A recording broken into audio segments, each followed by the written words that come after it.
हर हर महादेव। देवों के देव महादेव जी के चरण में प्रणाम करती हूँ, मेरा प्रणाम स्वीकार हो। माता गौरा पार्वती के चरण में प्रणाम करती हूँ, मेरा प्रणाम स्वीकार हो। गणपति ललनवा के चरण में प्रणाम करती हूँ, मेरा प्रणाम स्वीकार हो। सब गुरु भाई बहनों के चरण में प्रणाम करती हूँ, मेरा प्रणाम स्वीकार हो। गुरु भाई बहना, मैं एक कथा सुनाने जा रही हूँ। इस कथा को पूरा सुनिए और रहस्य जानिए। आधी नहीं, आधी सुनने में शिव गुरु का अपमानित होती है, पूरा सुनने में ज्ञान होती है। इसलिए कथा को पूरा सुनिए और रहस्य जानिए। हर हर महादेव, घर घर महादेव। एक राजा थे, बहुत बड़े राजा थे, बहुत बड़े राजा। उनका बहुत बड़ा राज था, बहुत बड़ा राज था। और राजा साहब 6 शादी किए थे, लेकिन उनका एक भी संतान नहीं था। संतान नहीं था। राजा बहुत दुखी रहते थे कि मेरा एक भी संतान नहीं है। क्या कारण है कि जो मेरा संतान नहीं है? ये तो मेरा पूर्विला का चूक होगा, तब तो मेरा संतान नहीं है।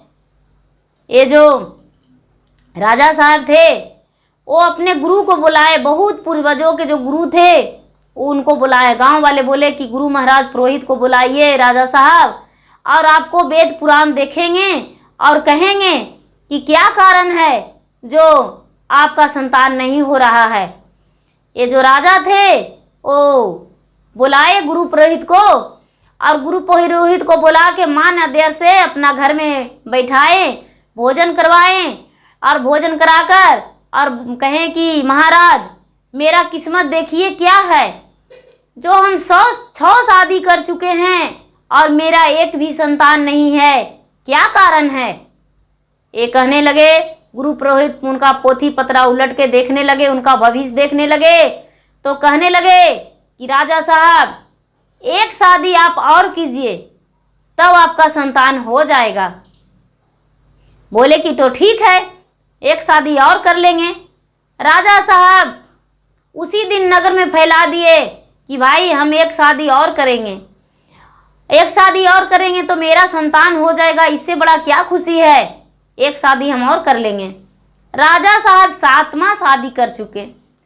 जो 7वां शादी कर लिए तो उनकी जो 7वीं रानी आई तो बहुत सुंदर थी, बहुत सुंदर। वो 6 रानी से अधिक सुंदर थी। वो जो 7वीं रानी थी वो आई, तो जब उसका गृह प्रवेश हुआ तो अपने 6 रानियों से सौतन से बोली कि दीदी जी, सबसे पहले हम चरण छुएंगे शंकर भगवान जी का। क्या शंकर भगवान जी का मंदिर है घर में? वो 6 रानी जो थी वो कहने लगी, सौतन शंकर भगवान जी से क्या मतलब? हम नहीं जानते शंकर भगवान का क्या होता है। शंकर भगवान, अगर जो तू शंकर भगवान के जपोगी तो तुम्हारा साथ छोड़ देंगे। हम 6 एक तरफ रहेंगे और तुम्हारा साथ नहीं देंगे। ये बोली, दीदी जी यदि आप कुछ भी कहें, लेकिन सबसे पहले हम शंकर भगवान के स्थान पे जाएंगे, उनका चरण छुएंगे।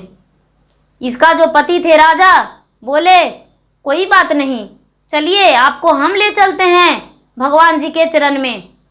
वो जो राजा थे उनका घर में मंदिर था, तो मंदिर में ले जाकर और उन्हें चरण छुआए। ये जाके और भगवान से बोली कि हे भगवान, ये जो मेरे पति हैं पहले से 6 शादी कर चुके हैं और इनका एक भी संतान नहीं है, और ये संतान के लिए 7वां शादी किए हैं। यदि मेरा भी कोख सुनी रह जाएगा तो क्या फायदा? यदि संतान देना हो तो मेरा इस घर में स्थान दीजिए, और नहीं तो मेरा मौत दे दीजिए, अच्छा रहेगा। हम भी सुहागन ही चल जाएंगे खुशी खुशी। जो माता पार्वती थे वो शंकर भगवान को कहने लगे कि देखिए, ये जो राजा की पत्नी है वो जिस दिन आई है उसी दिन मौत मांग रही है आशीर्वाद में। इसे क्या दीजिएगा आप आशीर्वाद? पहले सोच लीजिए। ये जो शंकर भगवान थे वो कहने लगे कि ये तो बहुत मुश्किलें वरदान मांग ली है, देखते हैं इसका नसीब में संतान है या नहीं। जब शंकर भगवान देखने लगे तो देख रहे हैं कि इसका नसीब में, तो राजा का नसीब में संतान है, संतान होगा। शंकर भगवान बोले कि नहीं, संतान इसका होगा, एक पुत्र इसका नसीब में है। शंकर भगवान वरदान दे दिए उसको।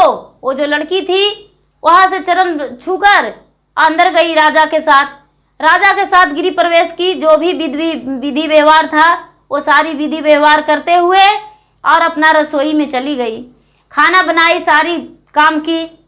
सब रानियों उससे अलग होकर रहने लगी।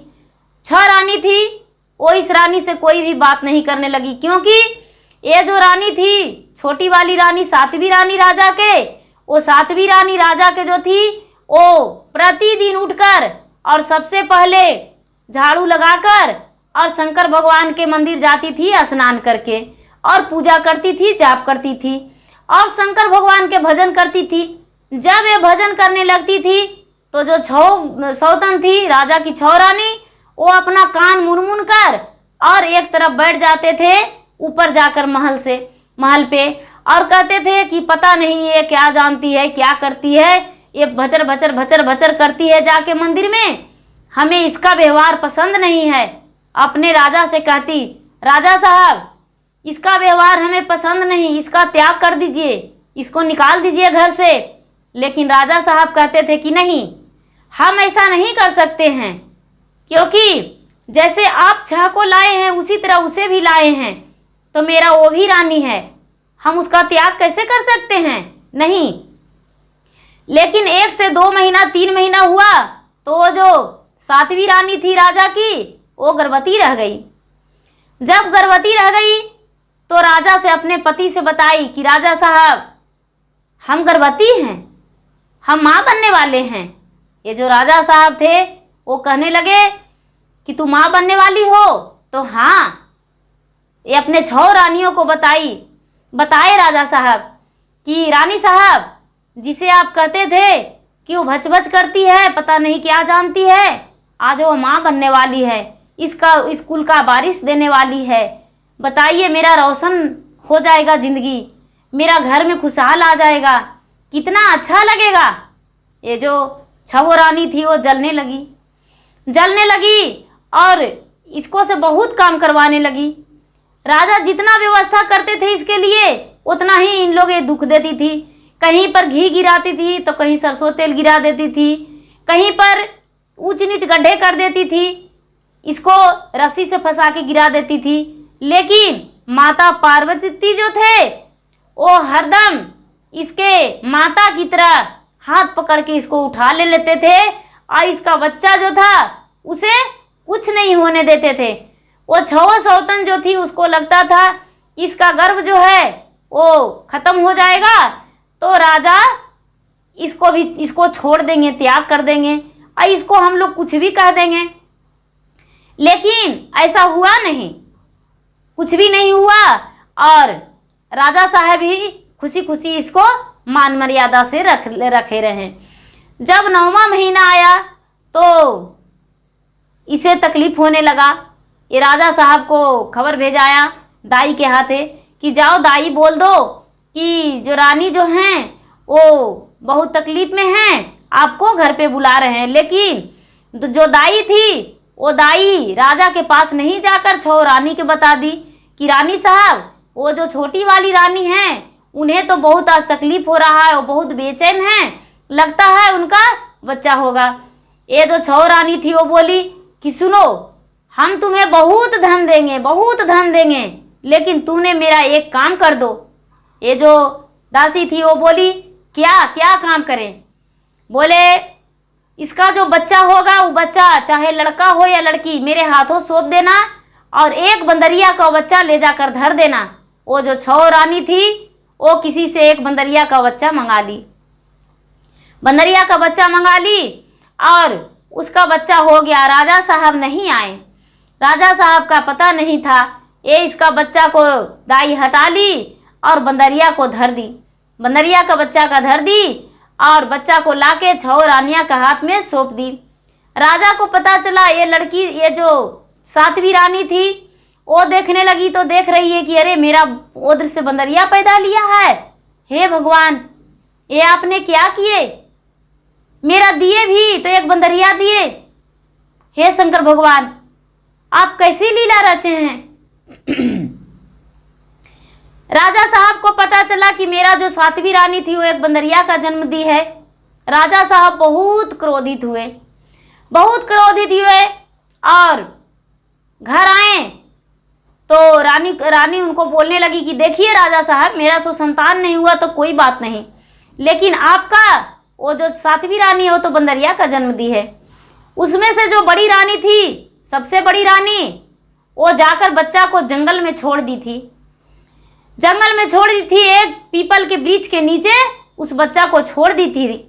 जब पीपल के नीचे वृक्ष के पास छोड़ दी थी तो वहाँ पीपल पे जो 36 मुनि देवता विराज रहे थे उस बच्चा को रक्षा कर दिए। बच्चा को रक्षा कर दिए और पीपल के पत्ता से पानी टपकने लगा। पानी टपकने लगा और जैसे ही बच्चा रोता था तो उसका मुख में पानी जाता था, जल जाता था। बच्चा उससे जी गया और उस किसी भी तकलीफ में नहीं पड़ा बच्चा, और जल पीकर ही बच्चा स्वस्थ रहा। यहाँ पर राजा साहब और 6 रानी मिलकर ये सातवीं रानी को घर से निकाल दिए कि तूने बंदरिया को जन्म दिया है तो मेरा घर में कोई जगह नहीं है। ये जो सातवीं रानी थी वो घर से निकल गई और निकल के और चली गई तो ठीक उसी जंगल में चल गई। उसी जंगल में जाते जाते इसका भी समय लग गया तो जाकर बेचारी जंगल में रहने लगी, अपना शाम बिता ली। जब सुबह हुआ तो ये जंगल में घूमने लगी कि हे महाराज, हे शंकर भगवान महाराज, जैसे आप वन में रहते हैं माता पार्वती को लेकर, उसी तरह आज हमें वन में अकेले भेज दिए। हे श्री राम जी, आप तो वन में गए थे तो माता सीता को लेकर गए थे, साथ में आपके भाई लक्ष्मण भी थे, लेकिन मेरा क्या बनवास है जो हम अकेले घूम रहे हैं इस वन में? हम क्या कसूर किए? इसमें क्या कारण हो सकता है? हे कृष्णा जी, आप तो राज रचाते हैं तो अपने गोपियों के साथ जाते हैं, लेकिन हम वन में क्या करतब किए हैं, गलती किए हैं जो अकेले हम घूम रहे हैं? सारी देवी देवताओं को बेचारी आराधना करने लगी और घूमने लगी तो घूमते एक बच्चा का रुलाई का आवाज दिया। तो इसे लगा कि अरे कहीं ना कहीं तो कोई बच्चा रो रहा है। उसका आवाज इसको माया खींच के ले गया। ये बेचारी जो सातवीं रानी थी उस पीपल के वृक्ष के सामने चल बस गई। जब पीपल के वृक्ष के सामने चल गई तो देख रही है कि पीपल के पत्ता से नीचे पानी टप टप गिर रहा है बच्चा के मुख में, और बच्चा वही पीकर जीवित है। ये जो बच्चा को देखा तो जैसे सूरज चमकता है उसी तरह बच्चा का चेहरा चमक रहा था। जब रानी इस बच्चा के पास गई तो इसे लगा कि ये तो मेरा बच्चा है। ये जरूर 6 रानी का कमाल है, 6 रानी ऐसे की थी और वही बच्चा को मेरा वन में फेंक दी है, और ब्रह्मदेव ने मेरा बच्चा को रख लिए हैं, शंकर भगवान जीवित करके रखे हैं, अपना जटा से पानी जल गिरा रहे हैं और मेरा बच्चा को मुख में जा रहा है। ये तो शंकर भगवान का लीला है कि मेरा बच्चा को जिया लिए हैं। ऐसा कह के और बच्चा को गोद में उठा ली और अपना सीने से लगाई। जब सीने से लगाई तो ये तो तुरंत माँ बनी थी, इसका दूध कहाँ जाता, भगवान तो इसके लिए आधार भेज दिए थे। बच्चा तुरंत अपना घुट घुट माँ का स्तन से दूध पीने लगा। जब पीने लगा तो ये रानी को पूरा अपने आप से हृदय से लगा कि ये मेरा ही बच्चा है, ये किसी और का बच्चा नहीं है। वो जो जिस कपड़ा में लपेटी थी वो महल का कपड़ा था, वस्त्र था, वो राजा का गमछी था और वही गमछी निशाना इसको हो गया, मिल गया। वो क्या कि वो जो राजा का अंगोछी था वो सरिया के और धर दी कि इसको एक दिन राजा के प्रूफ दिखाने को लिए रहेगा, इसको रख देंगे। और ये क्या करने लगी कि वन में रहकर और बच्चे को भी ये चीज फल उल खाने लगी और फल खा के और बच्चे को पालन करने लगी, बच्चे को पालन करने लगी और अपना जीवन बिताने लगी। लेकिन कुछ दिन जब 2-4 महीने बीत गया तो इसके पास तो एक ही वस्त्र था, कुछ था भी नहीं। बेचारी क्या करती, थोड़ी थोड़ी लकड़ी तोड़कर और बाजार ले जाती, बाजार ले जाकर एक तरफ बच्चे को, एक तरफ लकड़ी, और बाजार ले जाकर बेच देती थी और बेचकर और घर ले जाती थी अपने वन में झोपड़ी के पास, और झोपड़ी में लाकर और उसे 2 पैसे मिलता था, उससे अपना जीवन व्यतीत करने लगी और अपने बच्चे को भी प्रतिपाल करने लगी। बच्चा जब धीरे धीरे धीरे धीरे धीरे धीरे करके बड़ा हो गया, जब बच्चा बड़ा हो गया तो माँ को दुखी देखकर ये बहुत इसे दर्द होता था। इसे लगता था कि हम कोई काम कर लेंगे माँ, तुम अब लकड़ी मत बेचो, हमें दर्द होता है, हमें अच्छा नहीं लगता है माँ, हम कोई काम करेंगे। ये जो राजा थे वो रानी थी, वो बोली अपने पुत्र को, सातवीं रानी, कि बेटा क्या काम करोगे बताओ। बोले कि माँ जाते हैं गांव की तरफ, हो सकता है। और ये जो लड़का था इसका नाम है, जो इसको माँ थी वो सूरज रखी थी। इसको लगता था कि जैसे सूरज के प्रकाश से मेरा बेटा का चेहरा चमकता है, तो ये सूरज रख दी थी, सूरज सूरज कह के पुकारती थी। ये जो सूरज था वो चला गया गांव में नौकरी ढूंढने के लिए। नौकरी ढूंढते ढूंढते जब गांव में पहुंचा तो गांव के लोग कहने लगे कि हम लोग तो खुद गरीब हैं, जाओ राजा के पास, राजा तुम्हें कोई नौकरी देंगे।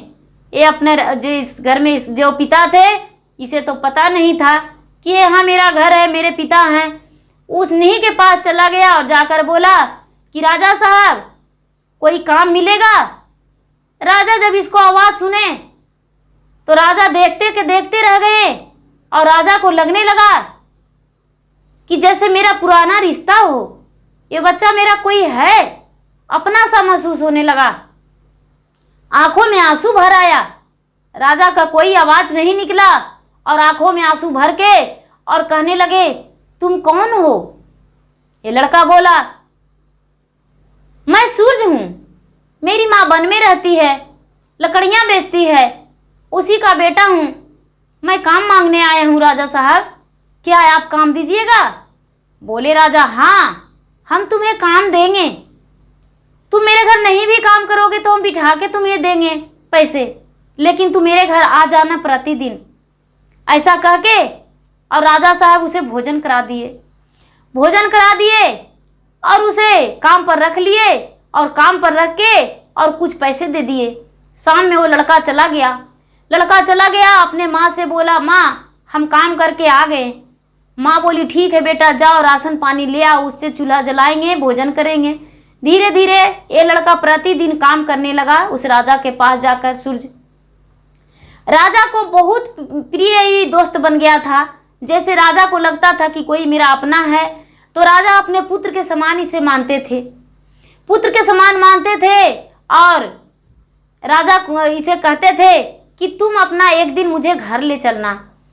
ये भी बोलता था कि राजा साहब आपको हम अपना घर ले जाएंगे, एक दिन वक्त आने पर ले जाएंगे राजा साहब। मेरा भी एक झोपड़ी है, मेरी माँ रहती है जंगल में और जंगल में ही बहुत प्रेम से मेरी माँ खाना बनाती है और जंगल में सजा कर रहती है, एक रानी की तरह मेरी माँ रहती है। ये जो राजा साहब थे वो भी सोचते थे कि ये कोई जो लड़का है अच्छे कुल से है। ये जो लड़का था वो राजा साहब से के घर से रोज ड्यूटी करके आता था, माँ के पास रह जाता था। एक दिन राजा साहब शिकार खेलने उसी जंगल में आए, उसी जंगल में आए और शिकार खेलने लगे। शिकार खेलने लगे तो खेलते खेलते खेलते खेलते दोपहर का समय में उन्हें बहुत जोरों से प्यास लग गया और उनका जो पानी था उनके पास वो पानी गिर चुका था किसी रूप से। शंकर भगवान का लीला पानी गिर चुका था। तो राजा साहब को याद आया कि वो लड़का जो बोला था कि मेरा घर जंगल में है, तो आज तो गया भी नहीं है, उसको तो मना कर दिए थे कि आज मत आना, हम शिकार करने जाएंगे, तो चले उसी का घर ढूंढते हैं, कहाँ है उसका घर। तो राजा साहब आए और इस लड़का के घर ढूंढने लगे। जब घर ढूंढने लगे तो ढूंढते ढूंढते ढूंढते ढूंढते इसका घर मिल गया। जब इसका घर मिल गया तो राजा साहब सूरज सूरज सूरज सूरज कह के पुकारे। जब सूरज सूरज कह के पुकारे तो सूरज जो था वो निकला बाहर निकला। बोला राजा साहब आप? तो हाँ, मुझे बहुत ज़ोरों से प्यास लगा है, हमें पानी पिला दोगे?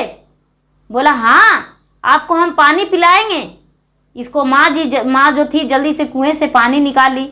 कुएं से पानी निकाली और निकाल के और बेटे को दी कि जाओ राजा साहब को पानी पिला दो, जाओ, क्योंकि तुम्हारे मालिक हैं। इसे भी नहीं पता था कि मेरे पति हैं। ये जो लड़का था बहुत राजा को आदर संस्कार से बैठाया और प्रिय भाव से बैठाकर और पानी पिलाया। उसके बाद बोला राजा साहब आप तो कभी मेरे दरवाजे पे आए थे नहीं, लेकिन पहली बार आए हैं, भोजन करके जाइएगा। राजा साहब बोले कोई बात नहीं, यदि आप बोले और मैं भोजन ना करूं, ऐसा हो सकता है, हम भोजन करके जाएंगे। ये जो रानी थी राजा के लिए खीर बनाई और रोटी बनाई, सब्जी बनाई। राजा को ले जाकर इस सूरज भोजन दे दिया। बोले कि राजा साहब भोजन कर लीजिए। ये जो राजा साहब थे पहला निवाला लिए मुंह में और उसके बाद इनको याद आ गया कि अरे इस तरह का भोजन तो मेरी सातवीं रानी बनाती थी। मेरा इतना प्रिय खीर जो भोजन है, मेरा पसंद का भोजन मेरी रानी ही बनाती थी। ऐसा भोजन तो किसी के हाथों से हम खाए ही नहीं। लग रहा है कि वही भोजन है। और अपना हाथ को नीचे थाल में छोड़ दिए और मुंह का भोजन मुंह में ही खाएं और खाने नहीं लगे। ये जो सूरज था वो कहने लगा राजा साहब क्या मेरे माँ का हाथ का भोजन पसंद नहीं आया? आप एक निवाला लिए दूसरा उठा नहीं रहे हैं? ये बोला। राजा बोले नहीं, ऐसा बात नहीं है। तुम तो जानते हो कि मेरा 7 विवाह हुआ था, लेकिन मेरा संतान नहीं था किसी से। तो 7वीं रानी जो थी वो रानी मेरा भोजन इसी प्रकार बनाती थी, और ये तो लग रहा है कि मेरा वही 7वीं रानी भोजन बनाई है। बोले कि मेरी माँ का भोजन बना हुआ है। बोले कि ठीक है राजा साहब, आप भोजन कीजिए, अपना रानी को भूल जाइए। राजा साहब भोजन करके कहने लगे कि तू अपने माता से मिला दो, हम तुम्हारे पास आए हैं, अपने माता से नहीं मिलाओगे? लड़का बोला क्यों नहीं राजा साहब। अपने माता को बुलाया लड़का, बोला माता माता, मेरे जो राजा साहब हैं वो तुम्हें खोज रहे हैं। वो जो बेचारी थी वो आई तो बरसों बीत चुका था, इसका जंगल में आए हुए 12 साल 14 साल बीत चुका था। जब 14 साल बीत चुका था तो ये आए तो राजा को तो चिन गई बेचारी, राजा को चिन गई और ये राजा भी पहचान गए अपना पत्नी को। राजा पहचान गए और ये जो रानी थी उसका आँख से आंसू गिरने लगा, आँख से आंसू गिरने लगा और रोने लगी। जब रोने लगी तो राजा जो थे वो हाथ पकड़ लिए और हाथ पकड़ के कहने लगे, आंसू पोंछ दिए। ये जो सूरज था वो चकित हो गया और कहने लगा राजा साहब आप मेरी माँ को हाथ क्यों पकड़े? क्या कारण है जो मेरे माँ को आंसू पोंछ रहे हैं? राजा साहब कहने लगे बेटा ये मेरी 7वीं रानी है, मेरा 7वीं रानी है, मेरा 6 रानी घर पे है और एक रानी जो है वो वन में बिता रही है तुम्हारे साथ। ये मेरा 7वीं रानी है। बोलो क्या हुआ, कैसे करके तू जंगल में रहने लगी, ये पुत्र कहाँ से लाई हो? ये कही राजा साहब आप नहीं जानते, हम बंदरिया को जन्म नहीं दिए थे, हमने इसी पुत्र को जन्म दिए थे। और देखिए अपना कपड़ा निशानी हम ही समेट को रख दिए थे, आज तक छुपा कर रखे हैं कि एक दिन राजा के पास जाएंगे और इसका निशानी दिखाएंगे और राजा को जो वारिस है, उनका कुल का रोशन है, उनका वापस एक दिन लौटा देंगे। आप मुझे स्वीकार नहीं करते, लेकिन आपका पुत्र को आपके पास हम जरूर लौटा देते। राजा साहब बोले मुझे तो पता ही नहीं था, मेरे पास तो ये 4 साल से नौकरी कर रहा है, लेकिन मुझे नहीं पता था कि ये मेरा पुत्र है। मुझे नहीं पता था कि मेरा पुत्र है। और मेरे पास नौकरी कर रहा है, एक नौकर के समान रह रहा है। लेकिन जितना दिन मेरे पास ये नौकरी किया है उतना दिन पुत्र का मान दिए हैं और पुत्र के मान करके और इसे अपना घर में जगह दिए हैं। ये लड़का भी बोला, राजा साहब यदि वैसा नहीं करते तो आपके पास हम नौकर बन के नौकरी नहीं करने जाते। आप तो सचमुच में एक पुत्र के समान मुझे समझे थे, लेकिन मुझे नहीं पता था कि आप मेरे पिता हैं। राजा साहब क्या किए कि मान सम्मान से डोली का हार बुला के और अपने रानी को और अपने पुत्र को घर वापस ले गए। घर वापस ले गए और ले जाकर और धूमधाम से पूरा बाजे गाजे के साथ रानी को गिरा प्रवेश करवाए। गिरा प्रवेश करवाए पूरा धूमधाम से और जाकर और दाई से पूछे कि बताओ सच क्या है, तूने मेरा संतान को क्या किया था? ओ दाई, नहीं तो तुम्हें काट के और गड्ढे में भर देंगे। वो जो दाई थी वो बोली, राजा साहब हमें 6 रानियों ने धन दिए थे, सोने चांदी रुपये, और वही लालच में हम इन्हें बच्चे को लाकर सौंप दिए थे। और एक क्या किए इनसे पूछिए। रानी बड़ी रानी थी, वो बोली कि हाँ राजा साहब मुझे बहुत जलन हुआ था, इसलिए हम बच्चे को वन में ले जाकर फेंक दिए थे पीपल के वृक्ष के पास। ये जो रानी थी वो सच बता दी थी अपने पति से, 7वीं रानी। जब सच बता दी थी तो ये जो राजा थे वो 6 रानी का बहुत बड़ा सजा देने को लिए आज्ञा दे दिए और बोले कि 6 रानी का महल से निकाल दो, और जैसे मेरी 7वीं रानी वन में रही उसी तरह इन लोग भी भटकेगी वन में। ये जो 7वीं रानी थी और इनका पुत्र थे वो कहने लगे कि नहीं पतिदेव जी आप पैसा मत कीजिए, आप रानी मेरे जो बड़े दीदी हैं उन्हें मत निकालिए, क्योंकि मुझे वनवास इतना दिन का लिखा हुआ था।